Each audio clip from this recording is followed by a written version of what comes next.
Hello, my name's Scott. You're listening to The Joys of Teaching Literature, where we're talking about all things high school English. How to try to get kids to love learning, pay attention in class, all these sort of daily challenges of our lives.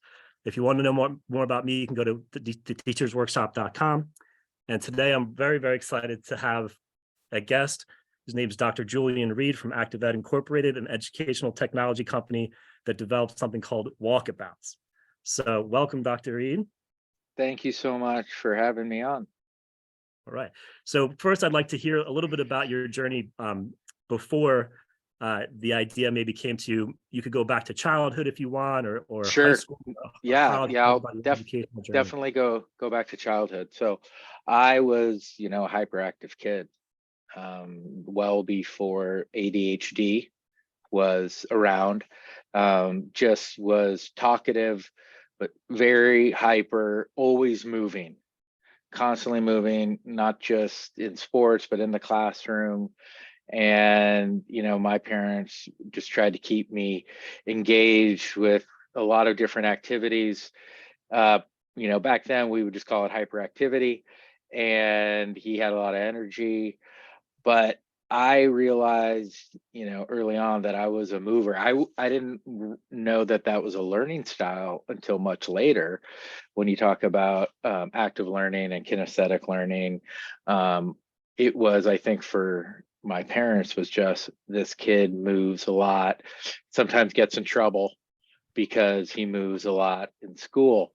But I didn't really think much more about it until I started studying more from an education perspective. And when I started looking at, movement and physical activity, and my wife's a classroom teacher, elementary classroom teacher, I was really interested in getting, kids moving more in school, especially those kids who were like me, who just didn't learn the traditional way. Sitting down wasn't an ideal, context for learning. So as I obviously was a little kid, went through high school, elementary, middle, high school, continued, to move around and fidget. And we now know fidgeting actually is okay. It helps some people focus. And then I went on to grad school after my undergraduate. And my undergraduate, I initially thought I was going to become a physical therapist. And then I spent, an internship at the geriatric ward at the hospital, and I realized I did not want to do that. But I was still really interested in movement and physical activity and sports medicine, and went on to get a master's in that, in kinesiology, and then a doctorate, and then a degree in public health. And for the last, even during my doctoral work, I teamed up with one of my mentor professors, and it was using movement in art, music, and PE. So we were the PE folks helping the art folks and the music folks how to teach to kids, because it was in an education program, and using these other ways, such as art, music, and PE, beyond the traditional curriculum, which in elementary school, people would either call them specials or, extracurriculars, which they really shouldn't be, because they're, art, music, and movement is pretty important. And so I started really studying it there. It's probably going on 25 years. My wife was teaching, and, I was picking her brain really from a health standpoint on, okay, I want to get kids moving more. Obviously, PE is one course, but they don't get it very often. Elementary school, it's usually one day a week. Middle school, you get a first semester each year. And in high school, usually it's one time over 4 years for you to graduate. And so she was an elementary school teacher, and she was always using movement, getting kids up and what have you. And then we just started talking about, there's got to be ways you can teach with this. And her expertise in math, language arts, social studies, science, then lend itself to my area of expertise of different movements. And we started, doing some of that in the classroom. Now, as you know, integration's been around forever. So it's not like something that we came up with, which was so novel. But at the time, so much focus was on performance pedagogy and No Child Left Behind and things like that, that kids, it was, well, performance pedagogy, we needed kids, reading and doing their math, and every minute counts to get these test scores up. Well, what we started to learn from, studies that were done, decades ago, but then there was more and more, was actually kids who move more tend to have better behavior management and tend to do better academically. And you saw a real resurgence in this type of research in the late 1990s that really correlated with the childhood obesity epidemic. Is health professionals like myself and practitioners looked at and said, okay, there's not money to add more movement in school. This is what it is. You get this much activity time with your PE, or you get some recess, and as you go through matriculate, that's what it is. So what can we do that's a little bit different is, well, you're teaching these things already, math and English and social studies and science. We don't want to lose instruction time, because principals always say, can't lose instruction time. What if we marry the two and see how that works? Because ultimately, as you know, administrators are responsible for academic progress and academic achievement. And as much as they want their kids to be healthy, that is always going to be their primary focus, as it should. And therefore, anything that takes away from that is typically going to be low on their agenda. So with child obesity dramatically increasing, I mean, we weren't even measuring obesity in the States until the mid 80s, and that was adults. So it wasn't really until the 90s that we said, okay, we got a real problem here. We got to, obviously food plays a part in that, but we got to kids moving more. What if we propose, as when I say we, this is the field, people doing this before me, what if we can show that the kids who move as they learn do better? And that started to resonate, because it kind of makes sense, right? I mean, kids, the first thing we do when we're born is we move, and then we get into school and we say, sit down and be quiet. And that, there were folks before me, but started having evidence-based practices, and you started to see more and more studies coming out. I mean, all of this really started in the field of gerontology in the 60s, and telling the elderly, oh, if you move more, you can actually push off dementia and Alzheimer's. And then it just took a long time to trickle down to young people and children. And what I was interested in then is, how do you scale something like that? Because I was doing workshops similar to you, I do workshops, and you travel around, and I was started these in the late 1990s, early 2000s, before a lot of technology was in the classroom. Things were starting to get piped in, with Promethean boards, smart boards, projectors. But I was traveling around the Southeast or different states. People would bring me in, and I'd be like, okay. But I also was starting my own family at the time. So I was looking at technology in the classroom and realizing my lessons were kind of just flat paper to pencil lessons. Is there a way to take that and transform it into something that teachers could use turnkey? And that ultimately was how ActivEd was formed. And our first product, Walkabouts, was, there's only one person and me doing these. How do we do this and help a lot of different kids?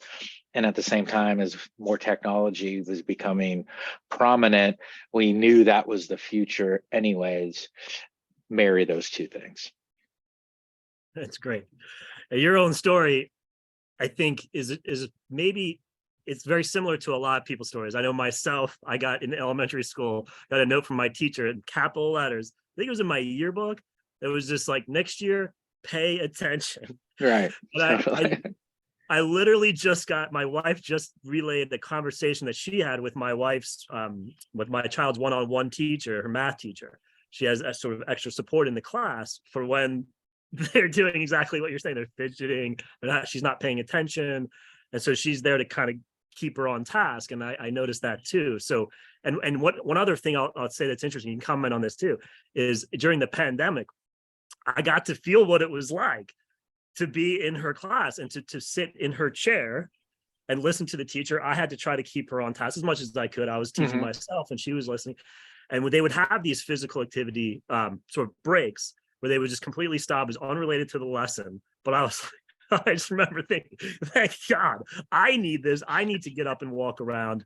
And I never felt that as a teacher before. So I think that's interesting too. So walk me through a little bit more. What is it like when you integrate these two things? So you have I think a technology piece, right? And then you have a physical activity, which that's another surprising combination that you Sure. wouldn't expect, right? 'Cause Right. And to kind of reinforce what you were just talking about, is we're not designed to sit, we're designed to move, right? So I'm sitting right now, but I have a desk that goes up and down, and I used to have my treadmill under it, but it stopped working. But I stand a lot of the day. All this is based on the executive function hypothesis. You know, your executive functions and your prefrontal cortex, that basically says as more blood goes to the brain, it leads to a lot of positive things that over time leads to structural changes that improve those executive functions, which we know are essential for learning. So what we did is we said, okay, a kid in first grade is going to learn long and short vowel sounds, right? They're either going to learn it sitting down at their table with a teacher, and hopefully that teacher's dynamic and has a lot of energy, but it's going to be a traditional, long and short vowel sounds, that probably the way I learned it. And what we decided was, okay, what if we wrote a lesson and we have characters, and these are a boy character and a girl character, and the movements help to put the learning into a context. So we said, how about if we get the kids to reach up when they see a long vowel sound? And how about they squat down when they see a short vowel sound? And then the teacher right away has a quick embedded assessment if they get the content or not. And kids, young kids, not adults, but young kids still like to move. Why not use that to your advantage? So all of our content was, we went to specialists like yourself in reading and math, and talked to, of course, a family member, but we hired specialists and said, here's what we need to find: simple, discrete movements. Do not take equipment. You can do regardless of how much space you have. And I will present movements to those in a way that is discrete. So there's a definite beginning, definite end. So a teacher can understand who's getting a concept and who's not. And that's how we started building our lessons.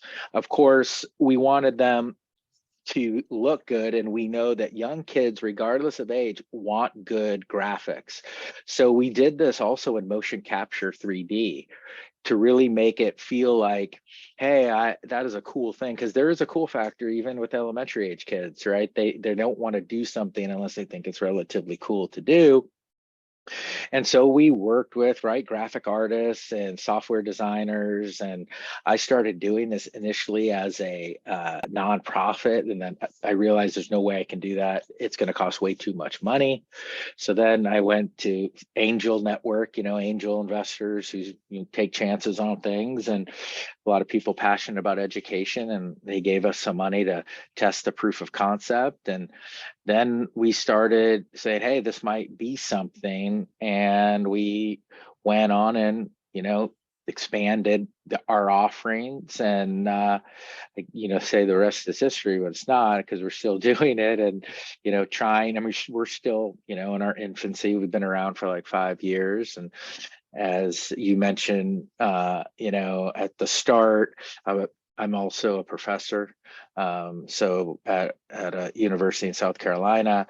So this is something obviously that relates to my research, but also something I'm just passionate about. And I don't want to see kids that are unhealthy in the sense they can't control their time away from home. They can't control their time in home until they're, adults. Let's make sure that they're getting as many opportunities to learn at school. And since we all learn differently, this can be helpful for some of those kids. That's great. Yeah. I feel like with technology, it's if you can't beat them, join them, right? Right, right. I Not mean, they're saying that you using go. totally, and we eventually had to figure out, okay, how does this work on a device? Early on it was just the projector. Well, and then you get smartphones and then tablets and all those sort of things, which are pretty ubiquitous regardless of socioeconomic status. And so then you're like, well, kids are at home and they're on their tablet or phone, they need to be able to do it there too.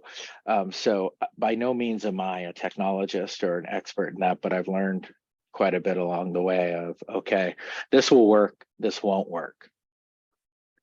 Yeah. So I teach seniors. So do you think, and you're in college, so do you think there is a space? Because obviously that kind of image is attractive to younger kids, but I feel like my kids are every No, high I school think teacher's I think it battling could with work. phones, I man. mean, Columbia University, not far from you, they had professors teaching in the physics department using movement to teach different waves.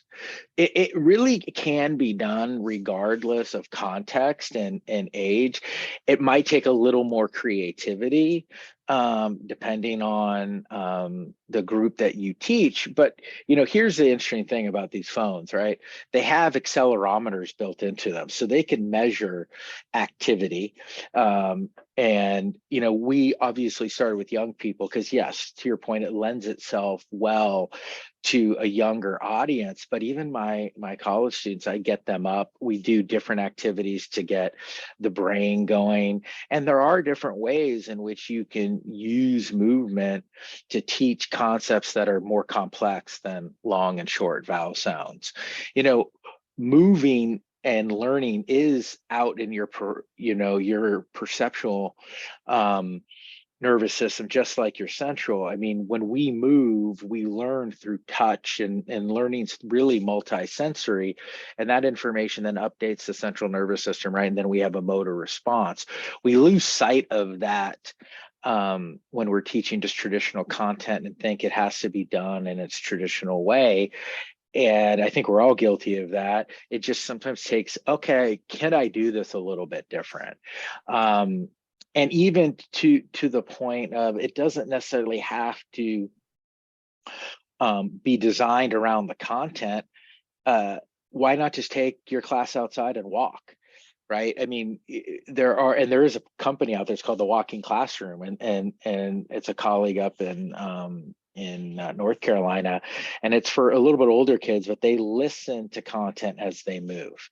And so there's ways you can do it that don't have to be contextual for everything, because it's going to be hard to teach everything you do with movement, and there it's just not possible. But moving, I get my best ideas as I move in what makes sense with where the blood's going to the part of the brain that helps you focus as well as in decision making. So it can be done in ways that that are pretty simple, but often we just get kind of stuck in our own, hey, this is my comfort zone. And that was part of the reason too we created this plan. Is a lot of teachers know how to teach with movement, but they might have 4 lessons. Our idea was, okay, after that 4, what do you do? Here's something, if you can check your email, you can log in, really simple to use, no software to download, it's all in the cloud. And now you have a suite of lessons that you can go to depending on what you're teaching, and the teacher doesn't have to come up with this on their own. Yeah, that's great. So one unexpected lesson of the pandemic too was at my school they built these didn't build them, they put tents outside of our building and encouraged us to have our classes sit at these tables, and we had to rent out the space kind of. And that's one thing that made me realize is the fresh air and just being outside. They just wanted to sit and have a good conversation. So do you think that there's a social benefit to this as Oh, well? for sure. Yeah, yeah. I think as you get older, there is a social benefit. As we also know, a big focus since COVID too is social emotional learning, and that goes throughout age range. There's a colleague. He's at the Mayo Clinic, and he was he was one who really brought treadmill desks to Walmart, and there's like a 60 minutes on him, and he doesn't take sitting meetings. All his meetings are walking meetings, and just getting up and moving. And you talk about, being outside, there are studies now that show just seeing green space can improve your mood. And then obviously access to green space, you're much more likely to be active. And that's another area that I study, looking at how parks and trails impact physical activity. Changing your environment can change behavior. So going outside, you talk about fresh air, just a different stimulus, right? That stimulus now makes you more alert.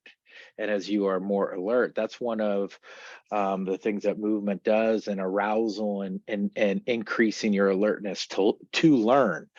Oftentimes, we know, I was one of these guilty of times, but I'm sure you have kids that come into your class and they're tired and they're not. But if you got them up just even for 10 to 15 seconds to jog in place, get a little more blood going, they're going to be more alert. They still might not want to listen to you, but they're at least going to be more receptive to listening to you, just based on that blood flow and getting them ready to learn. Yeah, I think a lot of problems I have with getting all of my students involved in conversation is the fact that it's a pressure tank. It feels like it's very stressful to raise your hand, to look at each other and interact that way. And you're right. So when you walk around, you're in the fresh air. It's just very laid back, and you can kind of open up and be yourself a little bit more. And so it kind of lends itself to good conversation. And I think I remember too, during professional development, you're also in this world of the student where you're learning all day long. And then after lunch, I remember feeling like, I don't want to learn right now. I don't want to Sure. sit. I want to talk. I want to walk around and interact Right. with people. But after you eat a big lunch, that's the last thing you want to do. And we all know that after lunch, that class has ants in their pants. Right. So why Right. not use that to your advantage, right? Yeah. And the fact that you just kind of said on it too is we are programmed to come into a classroom and sit down and listen to an authoritative figure. Whereas you change I mentioned, you change your environment, you change your behavior, and that's some social cognitive learning theory that came out of education. And, Bandura is, if you go outside, you just change your environment. That environment outside for people is much more social. It lends itself more to be social. You're more comfortable, depending, of course, if it's warm or cold, versus if I come into a classroom, I know the expectation is I need to sit down and I need to get quiet. Well, that expectation is very different in a different environment outside. And that's not really rocket science, right? It's just that we have conditioned to, well, when I'm in the classroom, this is how I should act. When I'm outside, this is how I act. And, that can be very simple, as to your point with the tents outside, and making it a little bit more communal versus I'm just going to be sitting here and I don't want to put myself in a vulnerable position if I don't know the answer and what have you. And as you're outside too, sometimes you feel more comfortable just to have conversation versus if someone is talking in class, right? It becomes much more obvious. So, oh, hey, you need to stop talking. The teacher's talking. Yeah. And I think about college. You end a class and then you get outside, you take a breath of fresh air, it rejuvenates you, and you go to your next class. But sometimes you get on a bus and you go to Totally. Yep. Yep. sometimes you take a nap and you go to the Right. class. Well, and I In high love school, my it's like, naps too. Right. But yeah, high school. I mean, look, you're in there from 8 to 3 or 8 to, and it's just. And now that I have a daughter in college, I would tell her, hey, you're gonna have a lot more time.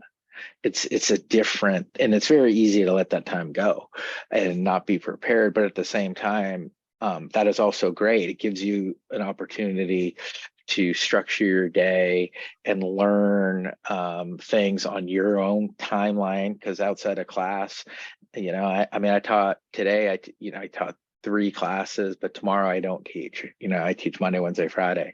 Sometimes some of my students take 1 class on Tuesday, Thursdays, and 3 classes on Monday, Wednesday, Friday. And that way, it varies for them, and they have a lot of other time, but they're not stuck on this in this room, especially so much high school's block schedule, like 90 minutes. I don't know if yours are 90 minutes, but I just could not do that. I could, 30 minutes is tough for me, but 90 minutes is I really was the hard. only one who said I don't want it. So our schedule is interesting. There's 6 days. 4 of them are your regular 45-minute periods, and those rotate. And then for 2 days we have block periods. So we sort of cut the day in half and have 1 through 4, and then 5 through 8. But I was the only one that said, please don't let me have to teach for 80 Well, minutes. it's nobody. I teach motor learning, and we have an entire chapter on attention capacity. We have limited attention capacity as human beings. There's just no way to focus that long. If anything, it's not healthy to be, the sympathetic nervous system. I just have to stay on the entire time. That's why your body does need to rest and get back, because you can't stay alert. And so 90 minutes to me, my kids are still in it. They do block, and they said the good teachers break it up, but some teachers will, try to get you to stay focused for that long. And, I couldn't do it. I just would not be able to. So do you think there's any implications here for teachers? Because we're focused. We should be focused on the kids Sure. and their physical activity. But do you think the teachers moving around and Oh, for sure. Well, one is, okay, so I was talking this today I observed one of my colleagues, and I was going through the 5 process variables that were identified a long time ago in process product research on teaching. And one of them was clarity of presentation, still relevant till today. Time on task, right? Opportunities to learn, varying to meet your needs, your students. But there's a 5th one, which is really hard one to people to measure, and it was enthusiasm. So these were identified by these 2 researchers, Rosenshine and First, back in 1971, and said, this is what effective teaching, what these people do. Well, they measured enthusiasm by movement of the teacher. And the teachers that moved more, their kids did better. So when you talk about just implications for cognition of, say you don't integrate movement at all, there's data to support the teacher that moves, the kids do better. And if you just think about that, if you're moving and you go to one side of the class and the other, they think that you think they're important because you're coming to them versus just standing in the center and talking with the same tone. This gets back to that alertness, right? And making sure that they are stimulated. So just that. And so I was saying that to my colleague, and was giving them that same spiel, because I studied that when I was doing my doctoral work, is you need to move away from the lectern and move throughout the class. At the very least, perception changes for you and it changes for your students. So just moving as an educator is not a bad thing, and there's evidence to support that. so some personal evidence. So at one point I started gaining a lot of weight, and I was a soccer player when I was growing up. I was always in a lot of shape, and I just gained all this weight. And I realized, and it's true even today, that I work this summer job where I'm a manager, and I have to of a pool, and I have to walk around. I walk probably a mile or 2 in one shift. Seriously, that's how much I walk. And so I would lose about 15 pounds every summer. And then when I started teaching, I would put it right back on. So talking about obesity and all that with kids, I wonder how many teachers, because it's an inside job and you're not, Well, that, and then the food that parents bring. So this guy, Dr. Chuck Hillman, he's at Northeastern now, but he was at University of Illinois, and he did studies, big studies, NSF, NIH studies, looking at aerobic fitness and academic achievement. But he also showed that as kids' BMI went up, which is not a good thing, their test scores went down. And there's been think tanks like the RAND think tank out in Santa Monica, California, has studied this and looked at even young people as their weight increases, their academic performance goes down. So it is something, and this is what I tell teachers when I used to do. I work with a charter school here in South Carolina that provides their kids daily PE, and it's for a Title I school. Is you want to be your best every day, right? So we're constantly telling, well, we want the students to move and improve their academic performance. But what about your performance as an educator? Don't you want to be good? Don't you want to be the best at your job? Well, if the data is saying movement is enhancing the cognition and academic performance of the kids, it's going to make you do your job better and more efficiently as well. So why wouldn't you do that?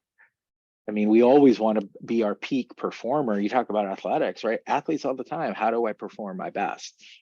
I don't know anyone who wants to go to work and not do a very good job. So what do you think about that? When I first heard about your company, I actually thought of Dead Poets Society, talking about great teachers in a right, famous movie totally. where if you remember the scenes, he goes out, they go outside, they kick the soccer ball, Absolutely. and poetry. They're takes them into the moving. hallways Right, to do they're doing. lessons. It's one of my favorite, one of my favorite movies of all time. And For actually, host. you know what? With the movement, he stands on top of the desk. Totally. Right?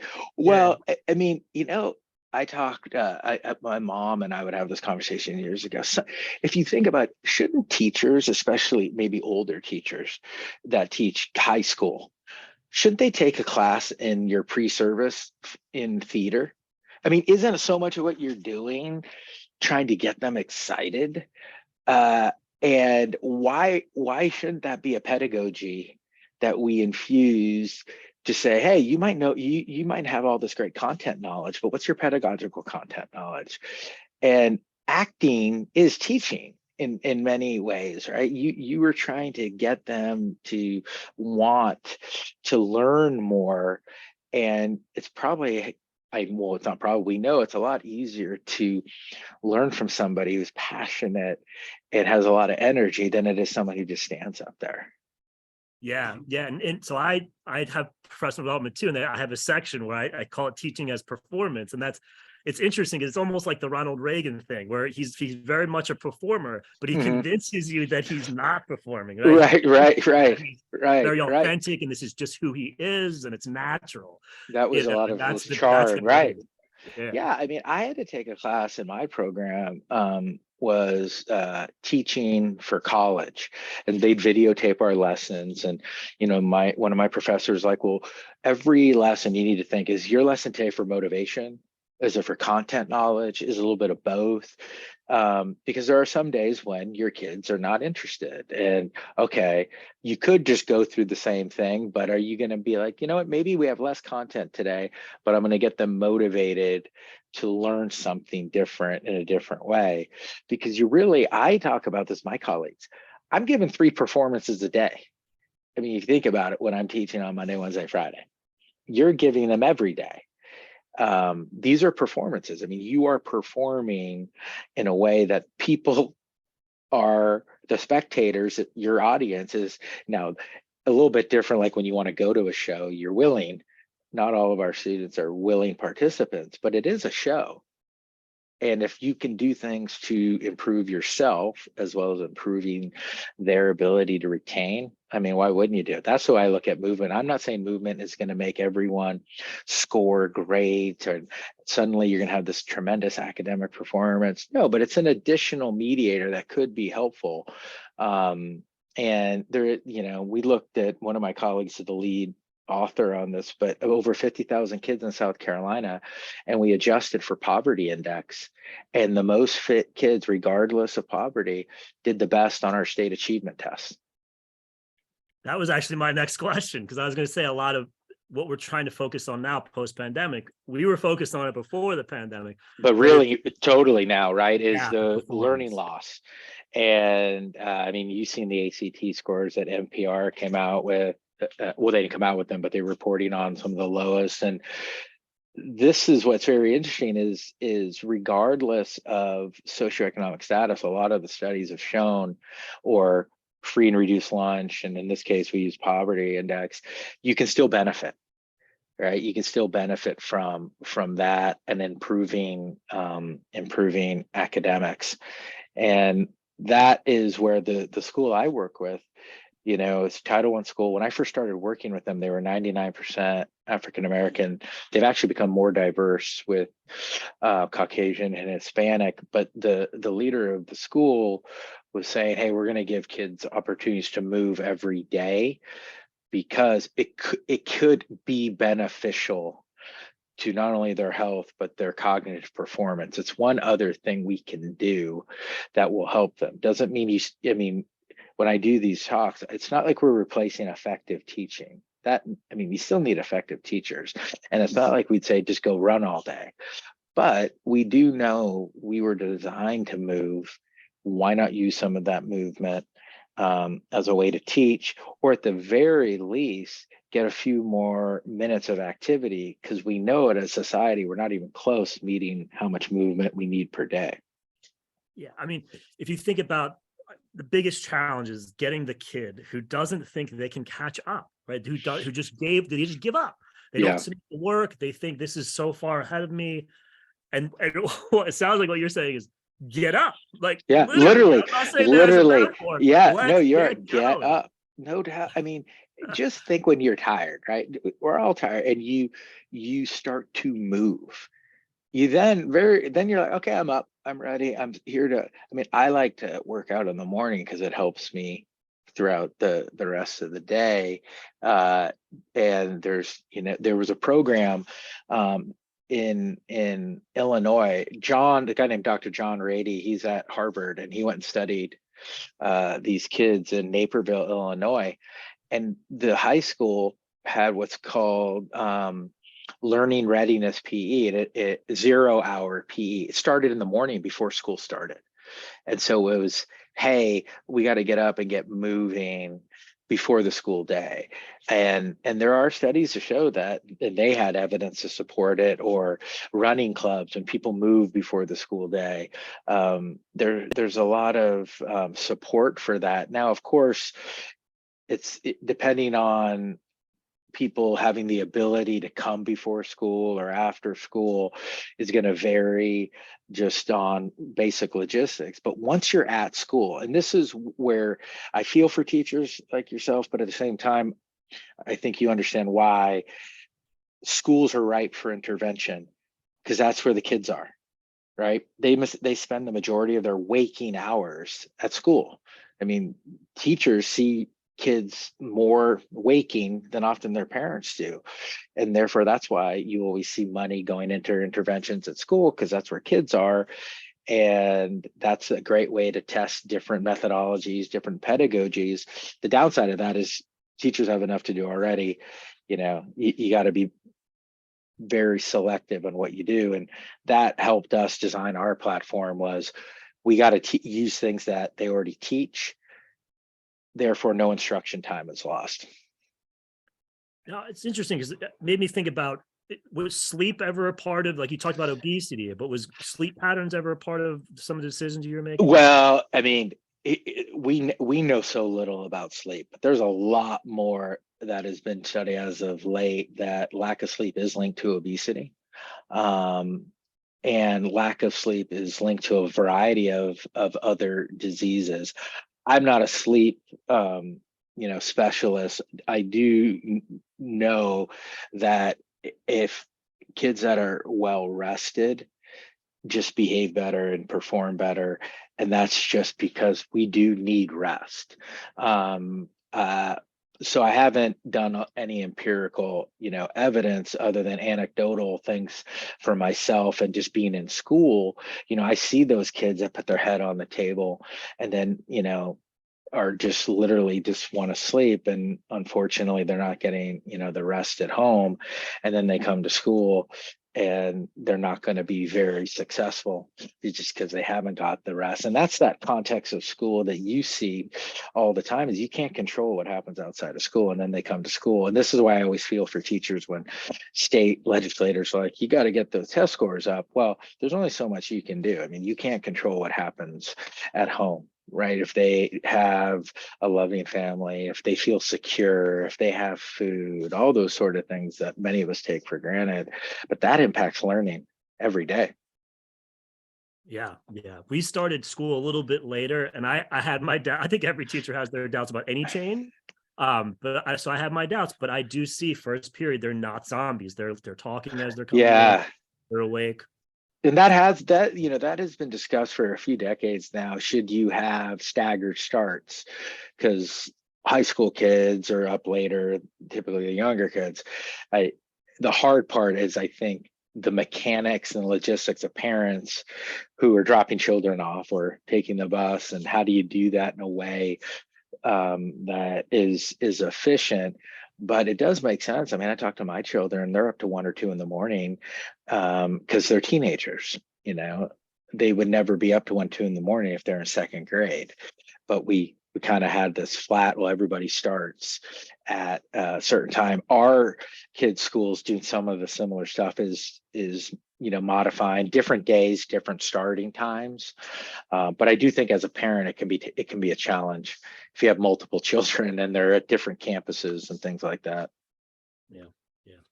All right. Well, I love this idea. It's so much a part of what I'm trying to do, yeah, with the courses that I offer, and just trying to get teachers to be really to love their job, Hmm. teachers, students to love what, and to talk about my daughter one more time. She's 7 years old. I feel like there's a moment somewhere in elementary school where they're very excited about school, and then it kind of just gradually gets like academic, right? Hmm. So this I feel like is such a wonderful and beautiful thing, especially because it's like you say, it's not a break. You're really immersing them in That the exactly. We're not trying to take a break, and why not use the things to your advantage? Young people want to move. All I cared about when I was in elementary school was recess and yeah, PE, right? And yeah, so often, a lot of this content, kids forget that they're learning. And they were right, like, hey, let's go do that activity when we were jumping. And, the right. teacher was like, well, they don't know that was math. But, they just thought they were doing some, different things because the teacher wanted to get them up out of their seat. But it really can be applied to, we get asked all the time to build content for higher grade levels. And we're hoping to get there at some point. But there's it's you're a teacher and you're doing a podcast. I'm a full-time teacher and trying to have this company. There's only so much bandwidth you have, Right. but you can do it. And like I mentioned before, Columbia, pretty good school, right? Using movement in a physics class. So we all should be able to just think a little bit differently when we're teaching something that we've been teaching for a long time. And if it's not resonating, maybe it's not the content, it's how we present it. Yeah, absolutely.